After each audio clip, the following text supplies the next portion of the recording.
मुकदमा आया है बलात्कार, यानी कि एक लड़की के साथ जबरदस्ती करके उसकी इज्जत को लूटना। मेरी राय में ऐसे अपराधी को गोली मार देनी चाहिए।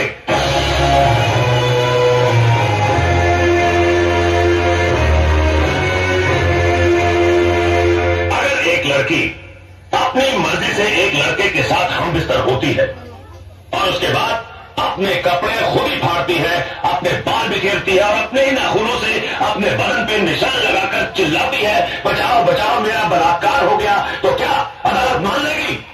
आई ऑब्जेक्ट योर ऑनर। मेरे फादर दोस्त मिस्टर ज्ञान प्रकाश एफआईआर में दर्ज रिपोर्ट को झूठा कह रहे हैं। झूठी रिपोर्ट को झूठा कहना गलत नहीं है वकील साहब। रिपोर्ट लिखी किस पुलिस ऑफिसर ने थी माय लॉर्ड?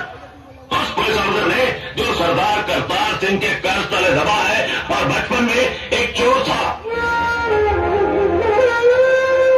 इंस्पेक्टर खान, क्या ये सच है?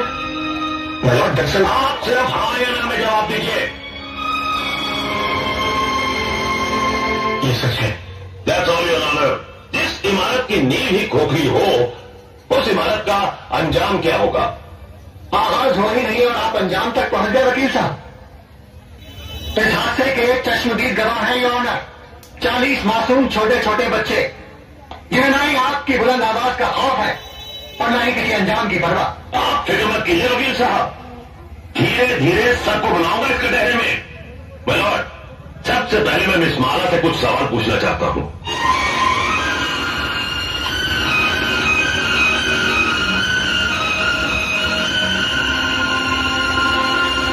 मिस माला, आपका यह कहना है कि मेरे मुवक्किल मिस्टर राज ने आपके साथ बलात्कार किया, लेकिन मेरा यह कहना है कि आप अपनी मर्जी से उनके साथ हम बिस्तर हुई और उसके बाद उन्हें बदनाम करने के लिए आपने उन पे इल्जाम लगाया कि उन्होंने जबरदस्ती आपके धंधा आपके खानदान की लड़कियां करती होंगी, मैं नहीं करती।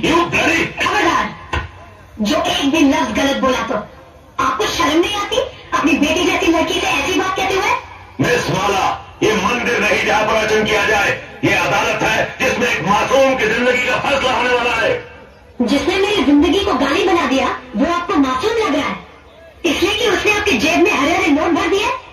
अगर नोटों के लिए ऐसे ही अपने जमीन को बेचते रहे तो एक दिन इसी कटहरे में मेरी जगह आपकी बेटी खड़ी होगी, जो ऐसी किसी रईस के बेटे की हवस की शिकार हुई होगी। उस दिन न तो ये नोट आपके काम आएंगे और न ही आपकी आवाज गले से बाहर निकलेगी। गुनहगार को सजा दिलवाने के बजाय आप उसकी तरफदारी कर रहे हैं। तुम जैसे वकीलों को तो जन्म देकर तुम्हारी माँ भी पछता रही होगी। आगे ऑर्डर किए जा रहे हैं, क्या आप सबका जमीन मर गया है? ये वही हिंदुस्तान है जहाँ औरतों को पूजा जाता था, कभी सीता के रूप में तो कभी सावित्री के रूप में। और आज उसी देश में अगर औरत को एक बार नंगा किया गया तो उसकी इज्जत को ढाका नहीं गया, बल्कि बार बार नंगा किया गया, कभी प्रेस वालों ने तो कभी टीवी वालों ने, और अब ये वकील साफ कर रहे हैं और आप चश्मा साफ कर करके देख रहे हैं। अरे समाज के ठेकेदारों, क्या भूल गए तुम लोग? द्रौपदी को भी एक बार नंगा किया गया था, कौरवों का पूरा खानदान मिट गया था, आज उनके खानदान का एक भी वारिस नहीं बचा। वकील साहब यही पूछना चाहते थे ना कि बलात्कार के वक्त वो मेरे ऊपर था या नीचे, उसके हाथ का है, मेरे स्तन पर या मेरी जांघों पर? बंद कर दीजिए तमाशा, अपने घर की बहू बेटियों को बेइज्जत करने का ड्रामा बंद कर दीजिए।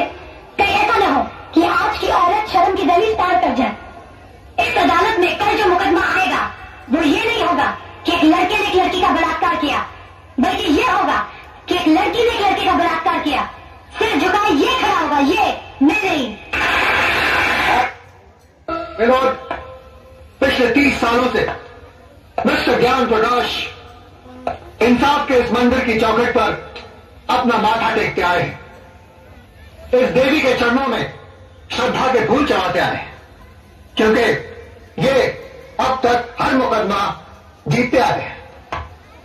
लेकिन आज जब पहली बार इन्हें शिकस्त की हल्की सी झलक दिखाई दी तो ये बौखला गए। इंसाफ के इस मंदिर से इनका विश्वास उठ गया, इस देवी में इनकी श्रद्धा टूट गई और इन्होंने अपने हाथों में इंसाफ के तराजू की जगह ताकत की तलवार उठा ली। मेरी मुवक्किल माला को इस दुनिया से उठाने का फैसला कर लिया, उस पर कातिलाना हमला करवाया अगर यकीन नहीं आता मिलॉर्ड, तो आप खुद ही देख लीजिए माला के जिस्म पर पड़े हुए जख्मों के निशान।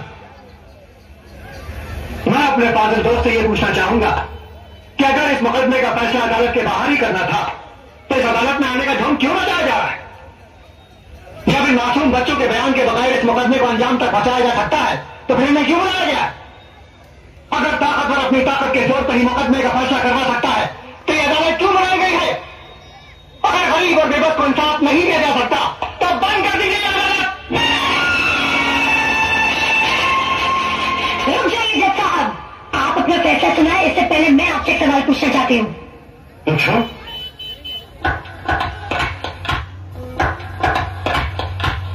अगर मुकदमा ये वकील साहब जीत गए तो इन्हें ढेर सारे नोट मिलेंगे और इनका मौकिल छूट जाएगा, और अगर ये वकील साहब जीत गए तो इस आदमी को 7 साल की सजा हो जाएगी। दोनों ही सूरतों में मुझे क्या मिला? कानून ने मेरे साथ क्या इंसाफ किया? जो इंसान कानून की मर्यादा को तोड़ता है, कानून ही उसे सजा देता है। मर्यादा मेरी तोड़ी गई है, कानून की नहीं।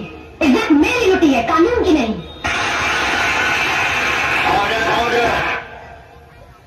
क्या मैं माथे पे लगे इस कलम के साथ जी सकूंगी? कौन थामेगा मेरा हाथ? कौन भरेगा मेरी मांग में सिंदूर? किसके नाम का मंगलसूत्र मैं पहनूंगी अपने गले में? अरे इस देश में तो सीता माँ को भी अग्नि परीक्षा के बाद माफ नहीं किया गया था, फिर मैं तो एक मामूली सी लड़की हूँ। हर लड़की बचपन से एक ख्वाब देखती है, एक दिन उसकी बारात आएगी, उसका राजा घोड़े पर सवार होकर उसे ब्याह कर डोली में ले जाएगा, पर मेरा ये ख्वाब आ भी रह गया। क्या मेरी बारात कभी नहीं आएगी? क्या मेरा राजा कभी नहीं आएगा? जज साहब, क्या मैं बिन ब्याही रह जाऊंगी? क्या मैं बिन ब्याही रह जाऊंगी?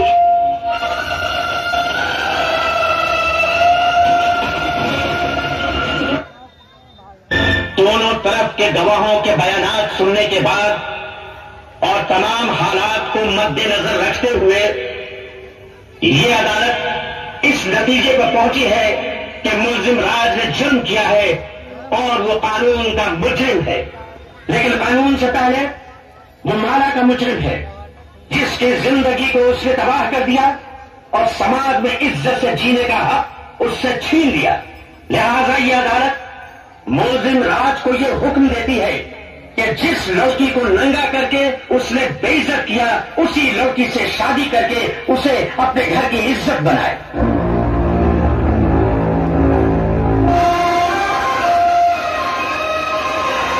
24 घंटे के अंदर अंदर अदालत के इस फैसले की तामील की जाए।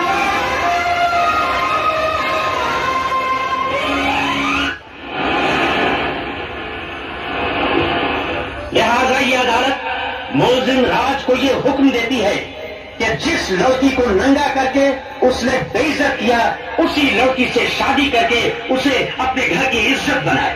24 घंटे के अंदर अंदर अदालत के इस फैसले की तामील की जाए। मैं किसी भी कीमत पर उस लड़की को नहीं अपनाऊंगा, हाई कोर्ट में मुकदमा लड़ूंगा, सुप्रीम कोर्ट तक जाऊंगा। जाओ, जरूर जाओ। आज तो हम सिर्फ इस शहर में बेइज्जत हुए हैं, कल हमें सारे मुल्क में बेइज्जत करो और परसों सारी दुनिया में, ताकि वो लोग जिनकी आज तक हिम्मत नहीं हुई थी इस हवेली की तरफ आंख उठा के देखने की, घर में घुस आए और हमारे मुंह पे थूके। तो क्या मैं दुनिया की बात करूं? अपनी जिंदगी की नहीं। उस मामूली लड़की से शादी करूं मैं? अब वो एक मामूली लड़की नहीं रही, अखबारों की सुर्खियां बन गई है वो, इस शहर के हर आदमी की बेटी बन चुकी है वो। तुम्हारी भलाई बस इसमें है कि तुम कोर्ट का ऑर्डर मान लो और उस लड़की से शादी कर लो, वरना ये घर तबाह हो जाएगा।